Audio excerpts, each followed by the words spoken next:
നോവലൊടിയൻ ഭാഗം 15. വെളുപ്പിന് ദിവാകരനെ അറയിൽ കാണാതിരുന്നപ്പോൾ അദ്ദേഹം ഉമ്മറത്തുണ്ടാകുമെന്ന് കരുതി ധൃതിയിൽ പുറത്തേക്ക് വന്നതായിരുന്നു ദേവകി. ഇല്ല, അവിടെയെങ്ങും അദ്ദേഹത്തെ കാണാനില്ല. എപ്പോഴാണ് അദ്ദേഹം അറവിട്ടിറങ്ങിയത്? അവർ മുറ്റത്തേക്കൊന്ന് കണ്ണോടിച്ചു. മുറ്റത്തൊരു വിളക്ക് വീണ് കിടക്കുന്നത് കണ്ട ദേവകി മുറ്റത്തേക്കിറങ്ങി. വിളക്കിൽ നിന്നും തൂവിപ്പോയ എണ്ണയുടെ പാടുകൾ നിലത്ത് കാണാം. അവരുടെ ഉള്ളിൽ എന്തൊക്കെയോ അപായ സൂചനകൾ മുഴങ്ങി. പടിപ്പുര വാതിൽക്കൽ വരെ ചെന്നു നോക്കാമെന്ന് കരുതി അവർ അങ്ങോട്ട് പോകുമ്പോഴേക്കും പടിപ്പുര കടന്നുകൊണ്ട് ഒരാൾ ഓടിക്കിതച്ച് അവരുടെ മുന്നിലേക്ക് വന്നു. ഇല്ലത്തെ കാര്യസ്ഥൻ കൃഷ്ണൻ. തമ്പുരാട്ടി, അവിടെ നമ്മുടെ സ്ഥലത്ത്. അയാൾ നന്നായി കിതയ്ക്കുന്നുണ്ടായിരുന്നു. എന്തു പറ്റി? ദേവകിക്ക് അയാളുടെ മട്ടും ഭാവവും കണ്ടപ്പോൾ ആകെ പരിഭ്രമമായി. നമ്മുടെ പാടത്തെ കുളത്തിൽ ഒരാളുടെ ശരീരം പൊന്തിയിരിക്കുന്നു. ആരെന്നറിയില്ല. ആർക്കും ഇറങ്ങാനും ധൈര്യമില്ല. ഇല്ലത്തെ സ്ഥലമായതുകൊണ്ട്. അയാൾ പറഞ്ഞത് പൂർണ്ണമായും കേൾക്കാനുള്ള കെൽപ്പ് ദേവകിക്കുണ്ടായിരുന്നില്ല. അകാരണമായി എന്തോ ഒരു ഭയം അവരെ ചൂഴ്ന്നു തുടങ്ങി. ദിവാകരനെ ആണെങ്കിൽ കാണാനുമില്ല. കൃഷ്ണനോട് അങ്ങോട്ട് ചെന്ന് എന്താച്ചാ ചെയ്തുകൊള്ളാൻ പറഞ്ഞുകൊണ്ട് അവർ തിരികെ നടന്നു. ഇല്ലത്തെ കാര്യക്കാരെ കൂട്ടിക്കൊണ്ട് അങ്ങോട്ടൊന്ന് പോയി നോക്കാൻ തന്നെ ദേവകി തീരുമാനിച്ചു.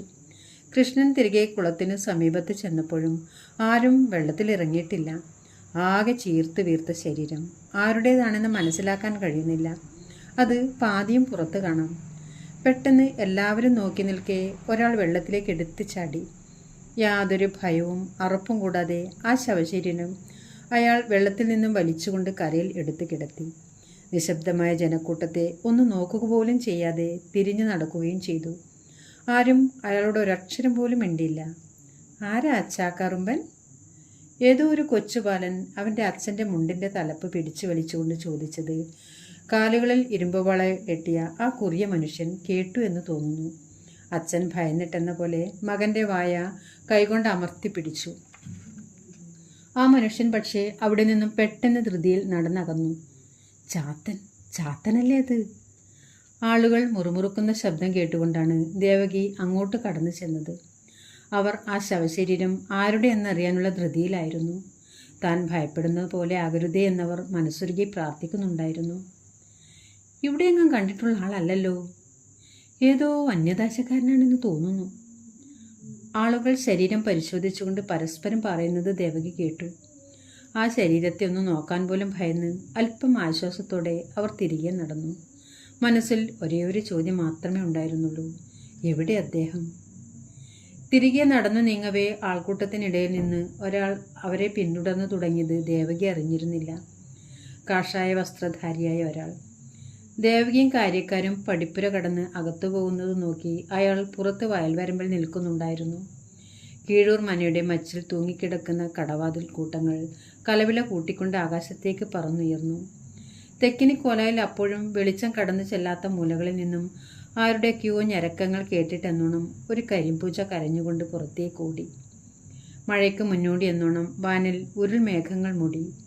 അസാധാരണ സൂചനകൾ ആകാശത്തും മണ്ണിലും കണ്ട് ജനങ്ങൾ ആകെ പരിഭ്രമിച്ചു. അതാരവിടെ? ആൾക്കൂട്ടത്തിൽ നിന്നും ചിലർ മനയ്ക്ക് സമീപം ഒരാൾ നിൽക്കുന്നത് കണ്ട് അങ്ങോട്ട് കൈചൂണ്ടി. കൂട്ടത്തിൽ അല്പം മുതിർന്ന ഒരാൾ മുന്നോട്ട് വന്നു. അത് ആദിത്യനാണല്ലോ, തിരുപ്പള്ളി മനയ്ക്കലെ ആദിത്യൻ തിരുമേനി. അദ്ദേഹം എന്താ ഇവിടെ? എന്തോ കുഴപ്പമുണ്ട് മക്കളെ. അധിക നേരം ആരും ഇവിടെ നിൽക്കണ്ട, അത് നല്ലതല്ല. ആ വയസ്സൻ പെട്ടെന്ന് തന്നെ അവിടെ നിന്ന് നടന്നു നീങ്ങി. പിന്നാലെ വേറെയും ആളുകൾ. ചിലർ അവിടെ തന്നെ അയാളെ നോക്കിക്കൊണ്ട് നിന്നു. പൊതു ശ്മശാനത്തിലേക്ക് ശവശരീരവും പേറി അവസാന സംഘവും പോയി. അപ്പോഴും അയാൾ അവിടെ മനയ്ക്ക് മുന്നിൽ നിൽക്കുന്നുണ്ടായിരുന്നു. തിരുപ്പള്ളി മനയ്ക്കിലെ ആദിത്യൻ നമ്പൂതിരി. കുളത്തിന് അപ്പുറത്തെ കള്ളിക്കാട്ടിൽ മറഞ്ഞു നിന്നിരുന്ന ഒരാൾ ആൾക്കൂട്ടത്തിന് പിന്നിലായി നടന്നു നീങ്ങി. അയാൾ ആദിത്യനെ ഇടയ്ക്കിടയ്ക്ക് തിരിഞ്ഞു നോക്കുന്നുണ്ടായിരുന്നു. വെറ്റില കറണ്ട പുരണ്ട ഉളിപ്പല്ലുകൾ കൊണ്ട് കീഴ്ചുണ്ടുകൾ പതിയൊന്ന് കടിച്ചുകൊണ്ട് അയാൾ തിരിഞ്ഞു നോക്കി നടന്നുപോയി. കരട് രോമങ്ങൾ തിങ്ങിയ അയാളുടെ കറുത്ത കാലുകളിൽ 2 ഇരുമ്പ് വളകൾ തിളങ്ങി. കീഴൂർ മനയിൽ അന്ന് പകല് ചില അനിഷ്ട സംഭവങ്ങൾ കൂടി ഉണ്ടായി. മനയ്ക്കൽ തുടർന്ന് പാർക്കാൻ താല്പര്യമില്ല എന്ന് പറഞ്ഞ ബന്ധുക്കളെല്ലാം അന്ന് യാത്ര പറഞ്ഞിറങ്ങി. അവരൊക്കെയും രാത്രിയും പകലും ഭേദമില്ലാതെ പല അസാധാരണ ശബ്ദങ്ങളും കേട്ട് ഭയക്കുകയാണത്രേ. കുഞ്ഞുങ്ങൾ സദാ കരയുന്നു. ഒരൊറ്റ വളർത്തുമൃഗങ്ങൾ പോലും ഇല്ലത്ത് നിൽക്കുന്നില്ല. പശുക്കളെല്ലാം വ്യാധി പിടിച്ച് ചാവുന്നു. ദേവകിയോട് പല കാരണങ്ങളും പറഞ്ഞുകൊണ്ട് അവരെല്ലാം പടിപ്പുര കടന്നു. ദേവകി അവർക്കെല്ലാം മൗനസമ്മതം നൽകി. വിശ്വസ്തരായ 2 കാര്യസ്ഥർ അല്ലാതെ വേറെ ആരും ദേവകിയെ കൂടാതെ ആ സന്ധ്യാസമയത്ത് അവിടെ ഉണ്ടായിരുന്നില്ല. ആദിത്യനപ്പോൾ ആൽത്തറ കാവിൽ ആൽമരച്ചുവട്ടിൽ നീണ്ടു നിവർന്ന് കിടക്കുകയായിരുന്നു. അലയൊടുങ്ങാത്ത സാഗരം പോലെ കലുഷിതമായിരുന്നു അയാളുടെ മനസ്സ്. കീഴൂർ മനയുടെ മണിഗോപുരത്തിന് മുകളിൽ ദുരന്തങ്ങളുടെ കാർമേഘങ്ങൾ വട്ടമിട്ട് തുടങ്ങിക്കഴിഞ്ഞിരുന്നു. ആരാലും തുടക്കാനാകാത്ത ചില ആപത്തുകൾ. അവർ അത് അഭിമുഖീകരിക്കുക തന്നെ വേണം. അയാൾ കണ്ണുകളടച്ച് പ്രാർത്ഥന നിരതനായി. സമയം രാത്രി. ഉമ്മറത്തെ വിളക്കുകളെല്ലാം അണിച്ച് ദേവകി അറയിലേക്ക് ചെന്നു. അല്പനേരം മനയുടെ പിൻവാതിൽ ചാരിക്കടന്നുകൊണ്ട് 3 ആളുകൾ അകത്ത് പ്രവേശിച്ചു. മനയ്ക്കൽ ഉടലെടുത്ത അസഹിഷ്ണുതകൾ മണത്തറിഞ്ഞ ഒരു കൂട്ടം തസ്കരന്മാർ. മനയ്ക്കലെ നിലവറയിലെ അളവറ്റ സ്വത്ത് നോട്ടം വച്ചായിരുന്നു ആ 3 സംഘം. അകത്തെ ഭൂമിശാസ്ത്രത്തെപ്പറ്റി യാതൊരു അറിവുമില്ലാതിരുന്ന ആ 3 പേരും 3 വഴിക്ക് തിരിഞ്ഞു. ലക്ഷ്യസ്ഥാനം തിരിഞ്ഞു കണ്ടുപിടിക്കാൻ തീരുമാനിച്ച് അവർ പിരിഞ്ഞു. ആരെങ്കിലും ലക്ഷ്യം കണ്ടാൽ ആരും സംശയിക്കാത്ത രീതിയിൽ എന്തെങ്കിലും ശബ്ദമുണ്ടാക്കി എല്ലാവരെയും അറിയിക്കണമെന്ന് തലവൻ നിർദ്ദേശിച്ചു. തസ്കര സംഘത്തിലെ തലവൻ നേരെ വലതുവശത്തുകൂടി ചെന്ന് മനയ്ക്ക് അകത്തേക്കുള്ള ഒരു വരാന്തയിലേക്ക് കയറി. കൂരിരുട്ടിൽ തപ്പിപ്പിടിച്ച് പതിയെ അയാൾ മുന്നോട്ട് നടന്നു. അല്പം നടന്നതും പിന്നിൽ നിന്നും ഒരു കിളി കരയുന്ന ശബ്ദം കേട്ട് അയാൾ തിരിഞ്ഞു. ഹൗ, സമാധാനം! ഏതോ ഒരുത്തൻ സ്ഥലം കണ്ടുപിടിച്ചിട്ടുണ്ട്. ശബ്ദം കേട്ട സ്ഥലം ലക്ഷ്യം വെച്ചുകൊണ്ട് അയാൾ വേഗത്തിൽ നടന്നു. മനസ്സിൽ ചില ഗൂഢതന്ത്രങ്ങൾ മെനഞ്ഞുകൊണ്ട് ആർത്തിയോടെ. കൃത്രിമ കിളിശബ്ദം അയാൾ നടക്കുന്തോറും അകന്നു പോകുന്നതുപോലെ. അവന്മാർ തന്നെ പറ്റിക്കുകയാണോ? അയാൾക്ക് സംശയം തോന്നി. ഹേയ്, അങ്ങനെയാവില്ല. ശബ്ദം പതിയെ തെക്കുഭാഗത്തേക്ക് നീങ്ങിപ്പോയി. ഇരുട്ടിൽ തനിക്ക് പുറകിലെ ആരോ നടക്കുന്നത് പോലെ തോന്നിയ അയാൾ പെട്ടെന്ന് തിരിഞ്ഞു നോക്കി. ഇല്ല, ഒന്നുമില്ല. പുറകിൽ കണ്ണു തളർത്തുന്ന ഇരുട്ട് മാത്രം. തനിക്ക് വെറുതെ തോന്നിയതാണ്. അയാൾ വീണ്ടും മുന്നോട്ട് നീങ്ങി. തെക്കേറ്റത്തൊരു വിളക്ക് എരിയുന്നത് കണ്ട അയാളുടെ കാൽ വേഗത ക്ഷണനേരം കൊണ്ട് ഇരട്ടിച്ചു. അവിടെ 2 ആളുകൾ നിൽക്കുന്നത് കാണാം. അതുതന്നെ സ്ഥലം. മിടുക്കന്മാർ, കണ്ടെത്തിയല്ലോ. അയാൾ അത്യധികം ആഹ്ലാദഭരിതനായിരുന്നു. വിളക്ക് കണ്ട ഭാഗത്തേക്ക് അയാൾ ഓടിയെടുത്തതും ആ വിളക്ക് അണഞ്ഞതും ഒരുമിച്ചായിരുന്നു. പെട്ടെന്ന് അണഞ്ഞുപോയ വെളിച്ചം അയാളെ പരിഭ്രമത്തിലാക്കി. ഡാ മക്കളെ! അയാൾ ശബ്ദം താഴ്ത്തി ശിഷ്യന്മാരെ വിളിച്ചു. പക്ഷേ മറുപടിയൊന്നുമില്ല. കൈകൊണ്ട് വായുവിൽ പരതി നോക്കിയപ്പോഴും ഒന്നും തടഞ്ഞില്ല. ഒന്നുകൂടി ശബ്ദം ഉയർത്തി അയാൾ കേട്ടത് അടക്കി പിടിച്ചൊരു കിതപ്പായിരുന്നു. ഒപ്പം ശ്വാസം കിട്ടാതെ ഞരങ്ങുന്ന ഒരു ശബ്ദവും. നെഞ്ചിൽ പുകഞ്ഞു കയറിയ വിറയൽ വകവയ്ക്കാതെ അയാൾ ഉരിയാടാതെ പതിയെ കാലുകൾ തിരിച്ചു വെച്ചുകൊണ്ട് തിരിഞ്ഞു നടന്നു. തൻ്റെ കാലുകളിൽ എന്തോ തൊട്ടു നിൽക്കുന്ന അയാൾ അറിഞ്ഞു. തണുത്ത് വിറങ്ങലിച്ച എന്തോ ഒന്ന്. കൂർത്ത നാക്കം പോലെ അയാൾ കാലുകളിൽ തുളഞ്ഞു കയറുന്നത് അയാൾക്കൊന്ന് ശബ്ദമുയർത്താൻ പോലും കഴിഞ്ഞില്ല. ക്ഷണനേരം കൊണ്ട് ആ വിരൽ സ്പർശം ഒരു കുരുക്കായി മാറി. അയാളുടെ കാലിൽ വരിഞ്ഞു ചുറ്റിക്കൊണ്ട് തെക്കിനിയുടെ ഇടനാഴികളിലൂടെ വലിച്ചു കൊണ്ടുപോയി. അയാളിൽ നിന്നും ഒരു നിലവിളി പോലും ഉയർന്നു കേട്ടില്ല. ഇരുട്ടിൽ എവിടെയോ ആ ശരീരം പിടിഞ്ഞുകൊണ്ട് നിശ്ചലമായി. തെക്കേ മൂലയിൽ അപ്പോഴും ആ ദീപം വീണ്ടും തെളിഞ്ഞു കത്തിത്തുടങ്ങി. എന്തോ ദുസ്വപ്നം കണ്ടതുപോലെ ഞെട്ടിയുണർന്ന ആദിത്യൻ ആൽത്തറയിൽ ഇരുന്ന് കിതച്ചു. അയാളുടെ ഇടംകൈ പൂണൂലിൽ പിടിമുറുക്കി. കള്ളന്മാരിൽ 2 അപ്പോഴും ഒരു ഭാണ്ഡവുമായി പിൻമതിൽ ചാടിക്കൊണ്ട് മനയ്ക്ക് പുറത്ത് കടന്നിരുന്നു. ആശാനെ തിരഞ്ഞിട്ട് എവിടെയും കാണാത്തതുകൊണ്ട് അവർ തിരിച്ചു പോകാൻ തീരുമാനിച്ചു. അവിടെ ആ മതിൽക്കെട്ടിനകത്ത് സംഭവിച്ച ദുരന്തമറിയാതെ. അത് മനസ്സിലാക്കിയ 2 പേരിൽ ഒരാൾ അപ്പോഴും നിശബ്ദം നിത്യമായ ഉറക്കത്തിലേക്ക് വീണു കഴിഞ്ഞിരുന്നു. മറ്റൊരാൾ ആൽത്തറക്കാവിൻ്റെ മുന്നിൽ ധ്യാനത്തിൽ മുഴുകിയിരിക്കുകയായിരുന്നു. തിരുപ്പള്ളി മനയ്ക്കിലെ ആദിത്യൻ. ഇല്ലത്ത് കള്ളം കയറി. കുടുംബക്ഷേത്രത്തിലെ പല ഉരുപ്പടികളും മോഷണം പോയിരിക്കുന്നു. ഇല്ലത്തെ കാര്യക്കാർ വഴി വാർത്ത നാട്ടിലെങ്ങും പടർന്നു. ഒപ്പം വേറെ ചില കൂട്ടുകഥകളും. ഇല്ലത്ത് ദോഷങ്ങൾ സംഭവിച്ചിരിക്കുന്നു. ദിവാകരനെ 2 ദിവസമായിട്ട് കാണാനില്ല. ചെറിയമാമ ജീവനോടെ ഉണ്ടോ എന്നുപോലും ആർക്കും നിശ്ചയമില്ല. മനയ്ക്കലെ തമ്പുരാന്മാരുടെ വീരകഥകൾ മാത്രം ചൊല്ലിക്കേട്ട നാവുകളിൽ നിന്നും അവർക്കെതിരെ പരിഹാസ കഥകൾ ഉതിർന്നു. പരാതിയും പരിഭവങ്ങളുമായി ആ പടിപ്പുര കടന്ന് ആരും ചെന്നതുമില്ല. ദേവകി ഉമ്മറക്കോലയിൽ ഏകയായി ദൂരത്തേക്ക് കണ്ണു നട്ടുകൊണ്ടിരുന്നു. അവർ ഏകയും അബലയുമാണ്. ഇല്ലത്ത് ഈ ദുസ്ഥിതി വരുത്തിയതിൽ ആരാലും അവരെ മനസ്സുകൊണ്ട് ശപിക്കുക എന്നല്ലാതെ മറ്റൊന്നും അവർക്ക് ചെയ്യാനായില്ല. പടിപ്പുര കടന്ന് ഒരാൾ മുറ്റത്തൂടെ നടന്നു വരുന്നത് കണ്ട് അവർ പതിയെ എഴുന്നേറ്റു. മുമ്പെങ്ങും കണ്ട് പരിചയമില്ലാത്ത മുഖം, കാഷായധാരിയായ അയാൾ ഉമ്മറത്തേക്ക് കയറിയിരുന്നു. ആരാ? എവിടുന്നാ? എന്നെ അറിയാൻ വഴിയില്ല. ഇവിടെ വന്നിട്ട് കാലമേറെയായി. പേര് ആദിത്യൻ. അല്പമകലെ തിരുപ്പള്ളി മനയ്ക്കൽ നിന്നാണ്. അത് കേട്ടതും ദേവകിയുടെ കണ്ണുകളിൽ എന്തെന്നില്ലാത്ത പ്രകാശം വിരിഞ്ഞു. അറിയാം, കേട്ടിട്ടുണ്ട്. അങ്ങയെപ്പറ്റി ധാരാളം. നിൽക്കാതെ ഇരിക്കൂ. ദേവകി ആദിത്യനടുത്തേക്ക് ഇരിപ്പിടം വലിച്ചു കൊടുത്തു. അയാൾ അതിലിരുന്നു. മുഖഭാവത്തിൽ നിന്നും തൻ്റെ വിഷമം അയാൾ മനസ്സിലാക്കുമെന്ന് കരുതിയാകണം ദേവകി കുടിക്കാൻ എന്തെങ്കിലും കൊണ്ടുവരാമെന്ന് പറഞ്ഞ് ധൃതിയിൽ അകത്തേക്ക് പോയി. ആദിത്യൻ അത് നിരസിക്കും മുമ്പേ അവർ കട്ടിലപ്പടി താണ്ടിയിരുന്നു. അയാൾ അല്പനേരം അവിടെ തന്നെ ഇരുന്നു. ഇല്ലത്തെ അകത്തളങ്ങളിൽ നിന്ന് ആരോ ശ്വാസം കിട്ടാതെ ഞരങ്ങുന്ന ശബ്ദം കേൾക്കുന്നുണ്ടോ? ആദിത്യൻ മെല്ലെ കാതോർത്തു. അയാൾ പതിയെ ഇരിപ്പിടത്തിൽ നിന്നും എഴുന്നേറ്റ് മുറ്റത്തേക്ക് ഇറങ്ങി. ഓട്ടുപാത്രത്തിൽ പകർന്നെടുത്ത സംഭാരവുമായി ദേവകി ഉമ്മറത്തേക്ക് വന്നപ്പോൾ ആദിത്യൻ അവിടെ ഉണ്ടായിരുന്നില്ല. അവർ മുറ്റത്തേക്ക് ഇറങ്ങി നോക്കിയപ്പോൾ തെക്കേ തൊടിയിൽ വലിയ നമ്പൂതിരിയുടെ സ്മരണയ്ക്ക് മുന്നിൽ കൈകൂപ്പി നിൽക്കുകയായിരുന്നു ആദിത്യൻ. അല്പനേരം അവിടെ അങ്ങനെ ധ്യാനിച്ച് നിന്നുകൊണ്ട് അയാൾ തിരികെ നടന്നു. ദേവകി മുറ്റത്ത് അയാളെ നോക്കി നിൽക്കുന്നുണ്ടായിരുന്നു. ഇവിടെ വരെ വരണമെന്ന് തോന്നി. അദ്ദേഹത്തിനോട് ചില കാര്യങ്ങൾക്ക് അനുവാദം ചോദിക്കണമെന്നും. ആദിത്യൻ ദേവകിക്ക് സമീപം ചെന്നു. ദിവാകരൻ്റെ വരവ് പ്രതീക്ഷിച്ചുകൊണ്ട് ഭവതി ഇവിടെ ഒറ്റയ്ക്ക് പാർക്കരുത്. എത്രയും വേഗം ഇവിടെ നിന്ന് മാറിക്കൊള്ളുക. ഭവതിക്ക് അറിവില്ലാത്തത് ഒന്നും അല്ലല്ലോ. വലിയ നമ്പൂതിരിയുടെ മരണം വഴി സംഭവിച്ചിരിക്കുന്നത് ഇല്ലത്തിൻ്റെ സമ്പൂർണമായ നാശത്തിലേക്ക് കൂടിയാണ്.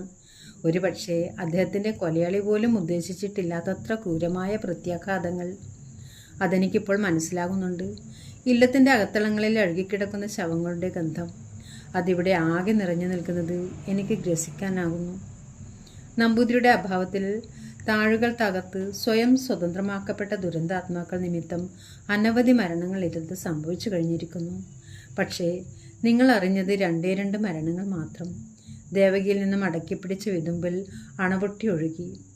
അപ്പോൾ അദ്ദേഹവും ദിവാകരൻ്റെ കാര്യമാണ് അവർ ചോദിക്കുന്നത് എന്ന് മനസ്സിലാക്കി ആദിത്യൻ ഒന്നും പറഞ്ഞില്ല. അയാൾ പതിയെ അവരെ കടന്നുപോയി. ഇല്ല, മരിച്ചിട്ടില്ല. ആദിത്യൻ അല്പനേരം അവിടെ നിന്നു.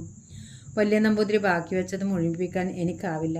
അതുകൊണ്ട് ഭവതി ഇവിടെ നിന്ന് മാറുക എന്നത് മാത്രമാണ് പ്രതിവിധി. അത് പറയാൻ കൂടിയാണ് ഞാൻ വന്നത്. പുറത്ത് എനിക്ക് ചെയ്തു തീർക്കാൻ ഒത്തിരി ജോലികളുണ്ട് എൻ്റെ ഗുരുനാഥന് വേണ്ടി. ദേവകി തിരിഞ്ഞു നോക്കുമ്പോഴേക്കും അയാൾ പടിപ്പുര കടന്നു പോയിരുന്നു. ആകാശമാകെ ഇരുൾമേഘങ്ങൾ വന്നു മൂടി. മനയുടെ മേൽക്കൂരയ്ക്ക് മുകളിൽ അപകടങ്ങൾ ഇനിയും